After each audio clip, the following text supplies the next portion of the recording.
Halo semua, selamat datang di Alur Cerita Film After Movie. Gimana kabar kalian hari ini? Tak henti-hentinya saya doakan kalian semua baik-baik saja dan sehat tanpa ada suatu halangan apapun. Perang memang bukanlah jalan terbaik untuk menyelesaikan konflik antar negara. Perang juga menimbulkan banyak korban dan kerugian fisik maupun mental bagi seluruh pasukan dan warga sipil. Akan tetapi jika perang adalah jalan terakhir untuk membela martabat dan harga diri negara, maka setiap warga negara wajib mengorbankan jiwa dan raganya. Seperti di film yang berjudul Taktirandas Irani yang dirilis pada tahun 2021 ini. Berlatar belakang perang saudara antara Irak dan Iran, cerita akan terfokus pada seorang legenda sniper Iran yang bernama Muhammad Abdul Zarin. Selain memiliki skill menembak sebagai seorang sniper, Zarin memiliki jiwa dan budi pekerti yang luhur. Hal itu terlihat ketika Zarin tidak mau menembak musuhnya ketika telah menyatakan menyerah. Selain itu masih banyak lagi keistimewaan Zarin di dalam kepribadiannya. Ya udah, tak usah berlama-lama lagi, mari kita masuk ke filmnya. Semongko.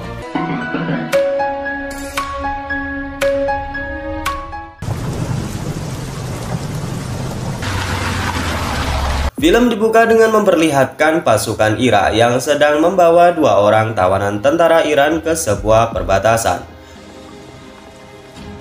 Entah apa maksud dan tujuannya, sang jenderal menyuruh anak buahnya melepaskan tawanan tersebut. Akan tetapi ia juga hanya mengizinkan satu orang di antara mereka yang kembali ke Iran. Sang kakak yang bernama Hussein tentu mengalah dan menyuruh adiknya untuk segera berlari secepat mungkin kembali ke Iran. Akan tetapi saat ia hendak melewati perbatasan, sang jenderal menyuruh anak buahnya menghabisi adik Hussein. Kematian sang adik yang di depan matanya sendiri tentu membuat Hussein sedih dan meratapi jasad sang adik. Di sana Hussein juga hendak ditembak tentara Irak, akan tetapi secara mengejutkan.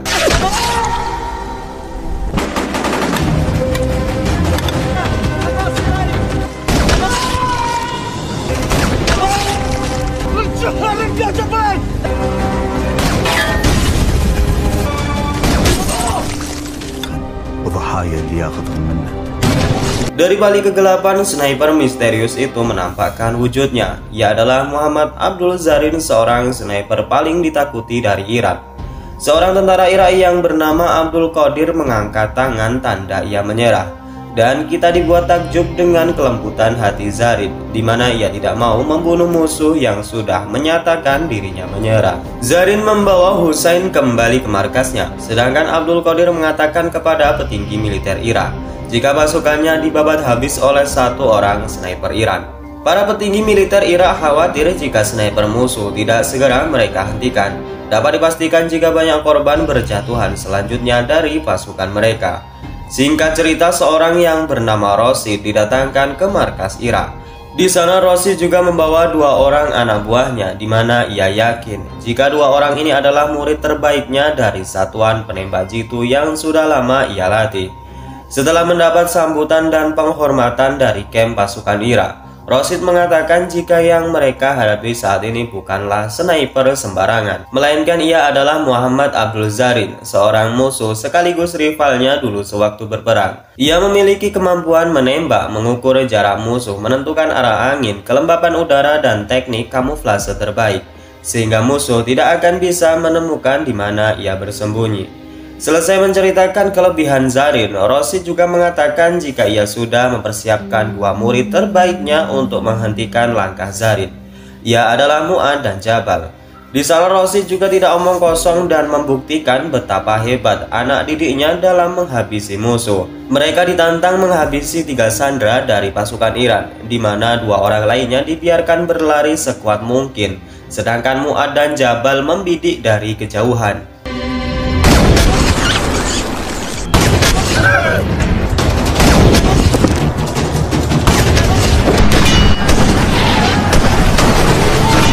Scene kemudian berpindah ke markas pasukan Iran. Di sana kita diperlihatkan seorang yang terlihat senior dan sangat berpengaruh untuk pasukan Iran. Ia bernama Ismail. Lalu tak lama setelahnya datang komandan pasukan Iran. Ia adalah Amir Reza. Di sana Amir Reza mengatakan kepada bawahannya jika ia khawatir dengan serangan dadakan yang dilakukan pasukan Irak. Mengingat jika Irak memiliki senjata yang terbilang lebih canggih dan mempunyai banyak pasukan tempur. Di lain sisi ternyata Zarin sedang di posisi musuh. Di sana ia nampak sedang mengamati pergerakan dan aktivitas tentara Irak. Melalui telepon satelit, Zarin diperintahkan untuk kembali ke markas oleh Amir Reza. Sebelum ia pergi dari sana, terlihat jika Zarin amat sangat penyayang kepada sesama makhluk. Terlihat ia meremah roti kering untuk beberapa koloni semut tak jauh dari ia bersembunyi. Sementara di markas besar pasukan Irak, terlihat Rosid dan Qadir sedang berdiskusi dan menganalisis kemungkinan besar di mana kira-kira Zarin bersembunyi. Sebagai seorang sniper yang memiliki pengalaman setara dengan Zarin, Rosid sangat paham di mana titik lokasi sniper bersembunyi tanpa diketahui musuhnya. Untuk lebih memantapkan analisisnya, Rosid langsung terjun ke perbatasan untuk survei secara langsung. Sin kemudian berpindah ke markas Zarin di mana di depan tentara Iran ia memberi wajangan bagaimana cara menjadi seorang sniper. Selain mereka harus mengetahui lokasi strategis untuk bersembunyi tanpa diketahui musuh, sang sniper juga harus tahan dalam setiap kondisi cuaca yang akan ia hadapi. Tak lama setelahnya terlihat Husain yang datang dan mengatakan dengan semangat kepada Zarin jika ia ingin diajari bagaimana cara menjadi sniper hebat seperti dirinya.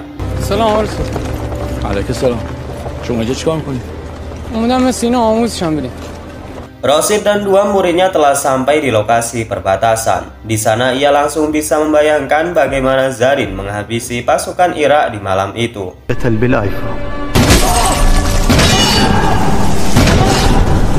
Saat Rosid memeriksa tembakan yang menembus kaca mobil, ia langsung tahu di mana posisi Zarin saat itu berada.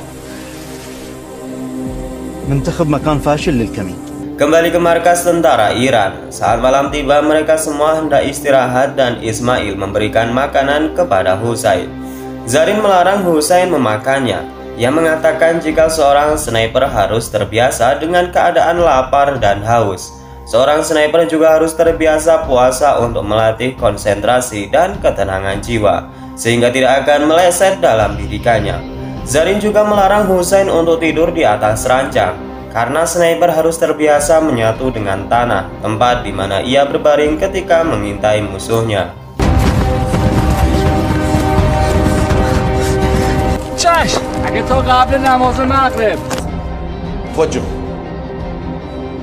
Sementara di markas Irak terlihat Rosid sedang menginstruksikan Mu'ad dan Jabal untuk mengamati pergerakan Zarin di perbatasan, di mana ia berasumsi jika Zarin sering bolak-balik di perbatasan, sehingga mereka akan dengan mudah membunuh Zarin tanpa ia sadari sebelumnya. Saat Husain mencoba membuat kamuflase dengan rumput-rumput kering, tetapi di sana ia malah dimarahi Zarin karena teknik kamuflasenya masih sangat buruk dan musuh dapat dipastikan dengan mudah melihat ia bersembunyi. Selain itu, saat Husain akan meminum air, Zarin langsung membuang wadah minumnya. Ia mengatakan jika seorang sniper harus bisa menahan haus dan bertahan di kondisi sesulit apapun. Husain lalu diajak untuk mengintai musuh di perbatasan. Di sana Husain melihat tentara Irak berhenti di tengah jalan. Dengan cepat ia menginstruksikan Zarin untuk segera menembak. Akan tetapi Zarin menolaknya karena terlihat tentara Irak sedang sholat. Husain penasaran bagaimana bisa Zarin membiarkan peluang emas hilang begitu saja. Lalu Zarin menjelaskan kepada Husain jika musuh benar mereka perangi. Akan tetapi saat beribadah yang mereka hadapi adalah Tuhan. Saat perang yang dihadapi adalah manusia dan urusannya dengan manusia juga. Berbeda jika mereka sedang beribadah, maka yang sedang mereka hadapi adalah Tuhan. Tak mungkin rasanya seorang makhluk yang lemah berperang melawan Tuhan yang maha segalanya. Lalu di sebuah medan latihan menembak, Husain diajari bagaimana membidik musuh dengan baik.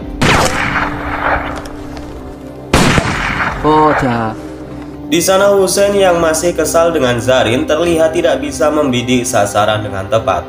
Lantas Zarin pun pergi untuk meninggalkannya sendiri. Dengan pedenya Husain menantang Zarin dan membuktikan kemampuannya. Merasa ditantang muridnya, Zarin lalu menembak seluruh target secara tepat sasaran.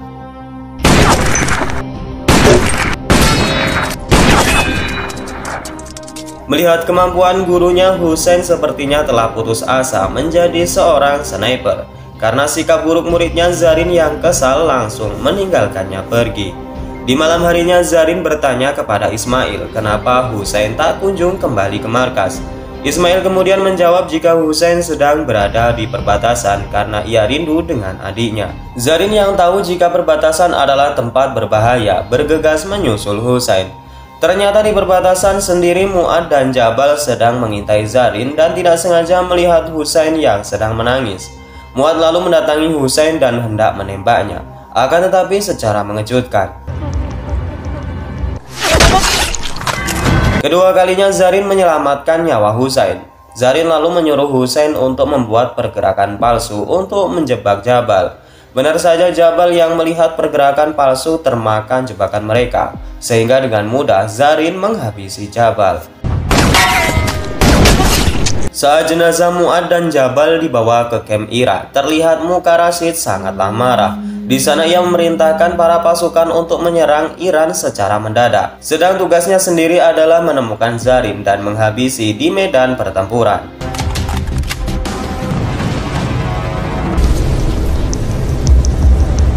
Di siang itu di kamp Iran terlihat Husain mengantar makanan kepada gurunya. Di sana terlihat jika Zarin sedang memandangi foto keluarganya. Zarin mengatakan jika ia terpaksa meninggalkan keluarganya sendiri demi membela negaranya. Tak jauh dari kamp Iran terlihat pasukan Irak sudah bersiap dengan senjata dan tank baja untuk membombardir markas Iran. Sedang Rashid sendiri dengan snipernya mencari tempat strategis untuk membidik para musuh. Siang ini merupakan hari paling menyedihkan bagi tentara Iran karena orang yang paling berpengaruh di pasukan ini tertembak oleh sniper Irak, yang itu adalah ulah dari Rashid.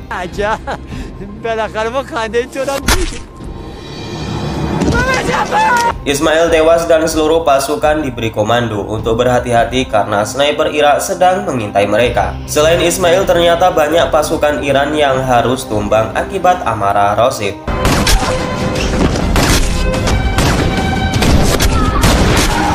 Hal itu membuat Zarin langsung bergegas menenteng senjatanya untuk menghentikan Rashid. Perbuatan Zarin rupanya dicegah oleh Amir Reza, yang mengatakan jika sniper itu sengaja memancing Zarin untuk keluar dan Amir Reza tidak ingin jika Zarin tewas sia-sia. Mendengar hal itu, Zarin mengatakan dengan tegas jika ia sudah bertawakal atas keselamatannya kepada Tuhan. Ia juga menambahkan jika selama ini ia berperang tidak sama sekali takut dengan kematian. Salah seorang rekan Zarin yang mendengarnya mengatakan jika ia setuju dengan apa yang dikatakan oleh Zarin, dan mereka langsung berangkat ke medan pertempuran.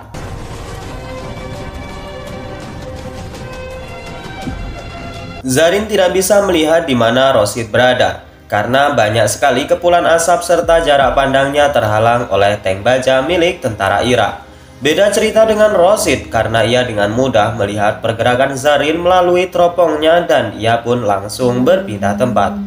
Dalam teropongnya, Zarin melihat sebuah kode tangan dari Rashid yang menantangnya untuk berduel, sehingga Zarin pun langsung bergerak menuju ke posisi yang strategis.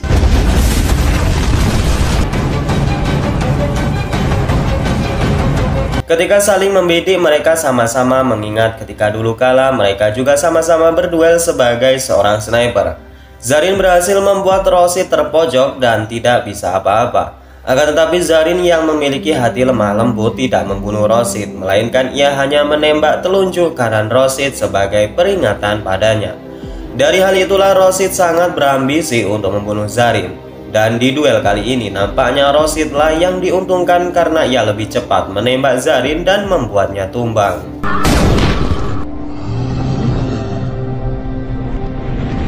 Rashid lalu memberikan komando untuk segera menyerang markas Iran karena sniper andalan mereka yaitu Zarin sudah berhasil ia tumbangkan.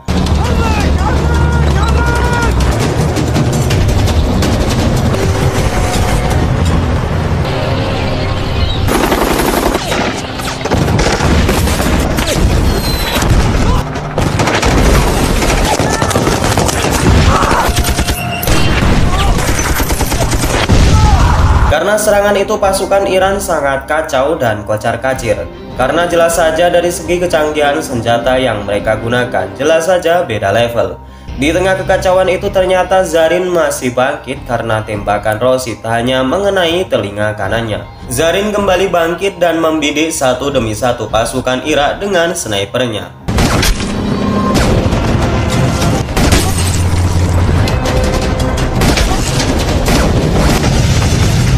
Melihat satu persatu pasukan Irak gugur, sekarang pasukan Iran kembali bersemangat untuk mengalahkan tentara Irak yang beberapa menit tadi mengobrak-abrik pasukan mereka.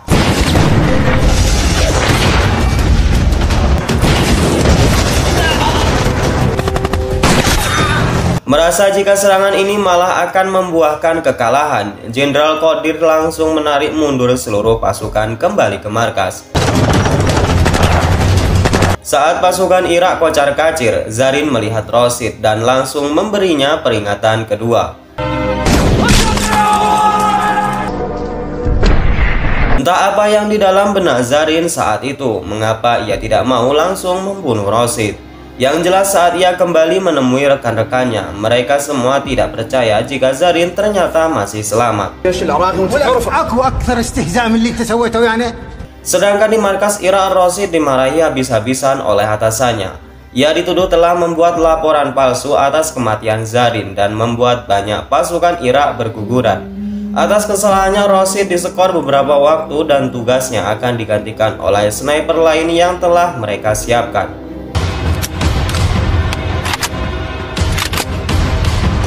Sang kapten mengingat jika sekelas sniper terbaik seperti Rosid saja tidak bisa membunuh Zarin. Lantas sang kapten merencanakan hal lain di mana Abdul Qadir akan berpura-pura berkhianat dan memberikan informasi palsu kepada pasukan Iran.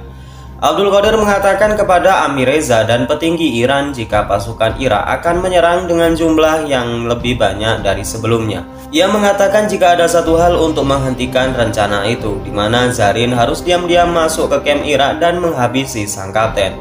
Pada mulanya Zarin dan Amir Reza tidak percaya dan menganggap ini jebakan. Akan tetapi Zarin justru mengatakan jika mereka akan terjebak dengan jebakan mereka sendiri. Dengan skill yang dimilikinya, Zarin berhasil memasuki kamp Irak di malam hari. Dan benar saja semua yang dikatakan Abdul Qadir hanyalah jebakan belaka. Ketika matahari telah terbit, terlihat banyak pasukan Irak yang sudah bersiap menunggu kedatangan Zarin. Akan tetapi lagi-lagi Zarin selangkah lebih ke depan, karena ternyata mereka termakan oleh jebakan yang mereka buat sendiri.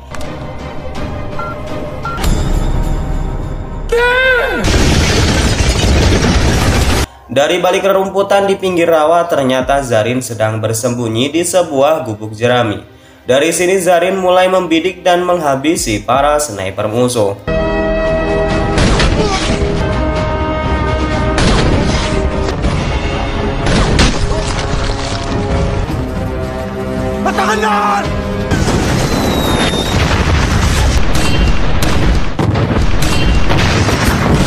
Setelah beberapa rudal diluncurkan ke arah Zarin, salah satu sniper melihat pondok kecilnya dan sekarang nyawa Zarin dalam ancaman.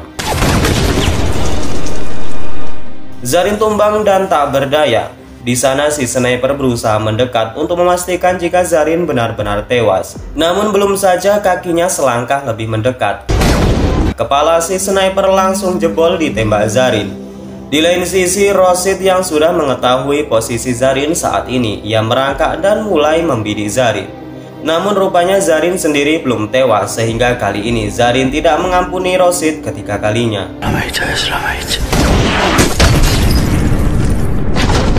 Karena banyaknya tembakan di badannya, Zarin tidak bisa bertahan lagi dan akhirnya ia menghembuskan nafas terakhirnya.